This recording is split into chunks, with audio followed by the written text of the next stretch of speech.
I think I should start from asking, why did the MPC raise rates at this time? Bearing in mind that we saw an ease of inflation, headline inflation in December, then you could talk about the other part later. Yeah, thank you very much, and Happy New Year to you and your entire team at the AIT.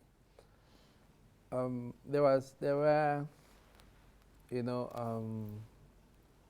a long debate and justification of the policy choices of the MPC members around the facts that are underlining the development we see in the economy. But the central focus was, or the central point was the fact that what was the purpose of the initial, drive to tightening?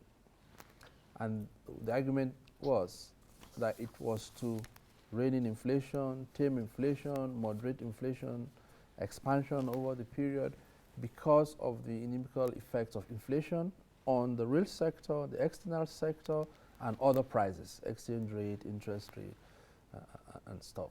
So at the month-on-month inflation number for December, we saw a 13 basis point decline. Very good news. But if you look at the breakdown of those the information, the CPI, you'll see that the core component actually rose. The driver of the marginal decline you saw was coming in from a decline in food inflation. That's good in the sense that we've put in so much into, driving food supply and all that, and as well as also, pushing manufacturing output growth. But if you also look at the drivers of growth, manufacturing output contribution to growth also declined. In short, that sector is actually in red, showing that yes, the stifling of credit was impacting on them. The cost of funds is also impacting on their businesses. But like I said, the central focus is how do we bring this inflation down, because we see the impact of that inflation on domestic disposable income of households and how that is affecting employment, standards of living. We see that also through the pass-through to other prices, exchange rate, and how that is also translating back to fueling inflation.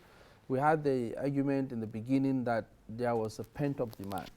There was a lot of money within the system, the supply was not meeting up to that level of demand, and those pent-up demand was pushing prices up, which was kind of demand pull inflation, and there was a need to tame that. That was also a global phenomenon.